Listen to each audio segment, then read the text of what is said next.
දැන් මේ ආකාරයට මල හොලව ගන්නවා. ඒ වගේම දැන් මෙතන මේ තියෙන මල ඒ ආකාරයට හොලව ගැනීමකට ලක් වෙලා නැහැ. ටිකක් ඒ කියන්නේ පර වෙන්න ගිහින් තියෙනවා.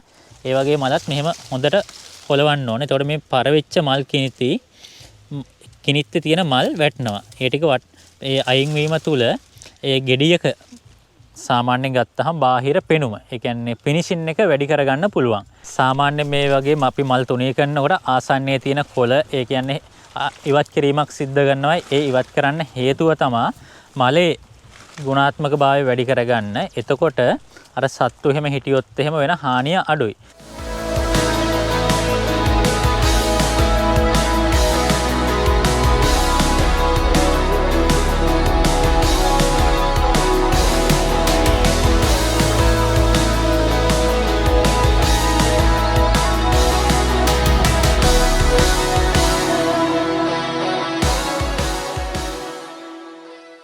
ආයුබෝවන් සුබ දවසක්.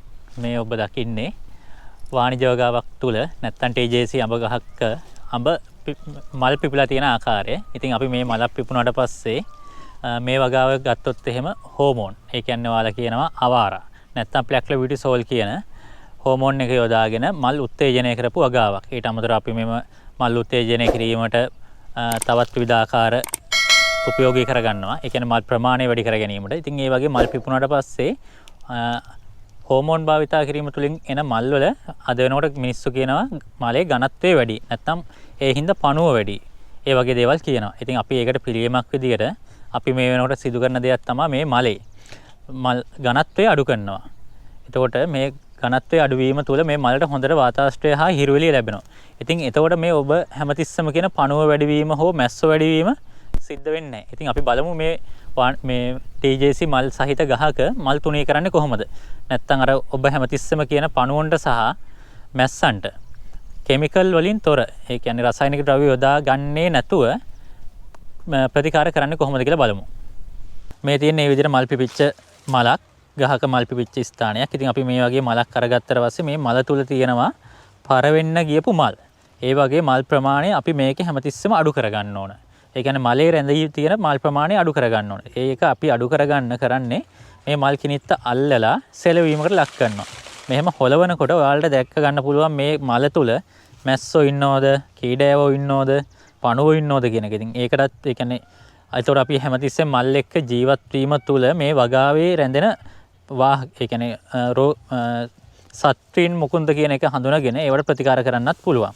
දැන් මේ ආකාරයට මල හොලව ගන්නවා. ඒ වගේම දැන් මෙතන මේ තියෙන මල ඒ ආකාරයට හොලව ගැනීමකට ලක් වෙලා නැහැ. ටිකක් ඒ කියන්නේ පර වෙන්න ගිහින් තියෙනවා. ඒ වගේ මලත් මෙහෙම හොඳට හොලවන්න ඕනේ. එතකොට මේ පර වෙච්ච මල් කිනිත්තේ තියෙන මල් වැටෙනවා. ඒ ටික ඒ අයින් වීම තුල ඒ ගෙඩියක සාමාන්‍යයෙන් ගත්තහම බාහිර පෙනුම, ඒ කියන්නේ ෆිනිෂින් එක වැඩි කරගන්න පුළුවන්. එහෙම හොලව ගත්තහම වෙන්නේ අර ගෑවුණු, ඒ කියන්නේ පර වුණු මල් හැමතිස්සෙම මලේ ගෑවෙනවා කියන්නේ. එතකොට මේකේ තියෙන ගෙඩියේ මතු පිට පොත්ත, ඒ කියන්නේ පොත්තේ තියෙන පෙනුම අඩු වෙනවා. හැමතිස්සෙම මේකේ පෙනුම වැඩි වෙන්න තමයි වාණිජ වටිනාකම වැඩි වෙන්නේ.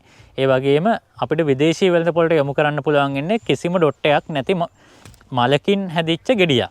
ඒක අපි කර ගැනීම සඳහා අනිවාර්යයෙන්ම හැමතිස්සෙම වගේ සතියට එක්වරක්, සතියකට දෙවරක් වගේ මල් තුනී කිරීම නැත්නම් මල් සොලවා පිරිසිදු කිරීම සිද්ධ කරනවා. සාමාන්‍යයෙන් මේ වගේ අපි මල් තුනී කරනකොට ආසන්නයේ තියෙන කොළ, ඒ කියන්නේ ඉවත් කිරීමක් සිද්ධ කරනවා. ඒ ඉවත් කරන්න හේතුව තමයි මලේ ගුණාත්මක භාවය වැඩි කරගන්න. එතකොට අර සත්තු එහෙම හිටියොත් එහෙම වෙන හානිය අඩුයි. දැන් මෙයාලා පහසුව සඳහා චූටි ලීයක් යොදා ගන්නතර පර වෙච්ච මලක් තිබ්බොත් අයින් කරගන්න. ඒ වගේම මේ මලක් ගත්තොත් එහෙම මේ අපි සුද්ධ කිරීමෙන් පසුව බොහෝ විට දිලිරනාශකයක් වගේ දෙයක් ස්ප්‍රේ කිරීම සිද්ධ කරනවා. ඒ මල තවත් මේ පිරිසිදුව පවත්වාගෙන යන්න. දැන් ඔයාලට පේනවා සමහර වෙලාවට මේ මලේ ඉඳලා මැස්සෝ පියාඹන්න පුළුවන්. ඊට පස්සේ ඒ වගේ දේවල් වෙන්න පුළුවන්.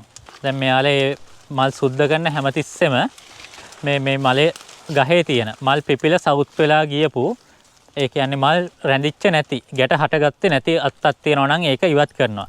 එහෙම ඉවත් කරාට පස්සේ වෙන්නේ ඒ ස්ථානයෙන් නැවත මල පිපීම සිද්ධ වෙන්න පුළුවන්. ඉතින් මේ වගේ දෙයක් ඇත්තරම වාණිජ වගාවක් තුල හෝ පෞද්ගලික වගාවක අනිවාර්යයෙන්ම වැදගත් වෙනවා ගෙඩියේ ගුණාත්මක භාවය රඳා පවත්වා ගැනීමට. දැන් මේ ඔබට දිස් වෙන්නේ නිවැරදිව මලක් සුද්ධ නොකර ගැනීමේ ප්‍රතිඵල. ඒ කියන්නේ මේ ගෙඩියේ මෙතනින් ගත්තොත් එහෙනම් පැච් එකක් තියෙනවා. ඒ කියන්නේ මේ ගෙඩියේ පෙනුමට හානි වෙලා තියෙනවා. එතකොට ඒ වගේම මේ යටින් තියෙන ගෙඩියත් ගත්තොත් එහෙම මේ මල් සුද්ධ කර ගැනීමට නොහැකි වීම තුළ මේ මල් රේණු රැඳිලා ඒක මත දිලීර බැක්ටීරියා වගේ දේවල් ආසාදනය වෙලා ඒ තුළ කියන්නේ මල් පරවෙච්ච ස්ථානයක් කියන්නේ අපේ කෘමියෙක්ට හෝ පණුවෙක්ට හිතකර පරිසරයක්. ඒ නිසා තමයි මේ වගේ මේ ගෙඩියට හානියක් සිද්ධ වෙලා තියෙන්නේ. ඒ හේතු කරගෙන තමයි අපි හැමතිස්සෙම මේ මලක් සුද්ධ කරලා හැමතිස්සෙම මල් පොකුරක් පිරිසිදු තියාගන්නේ. ඉතින් මේ වගේ මල් සුද්ධ කරලා පිරිසිදු තියාගත්තාම ඒක සාර්ථක අඹ වගාවකට හේතු වෙනවා. ඒ වගේම ගුණාත්මක භාවයෙන් ඉහළ අස්වැන්නක් ලබා ගැනීමට දායක වෙනවා.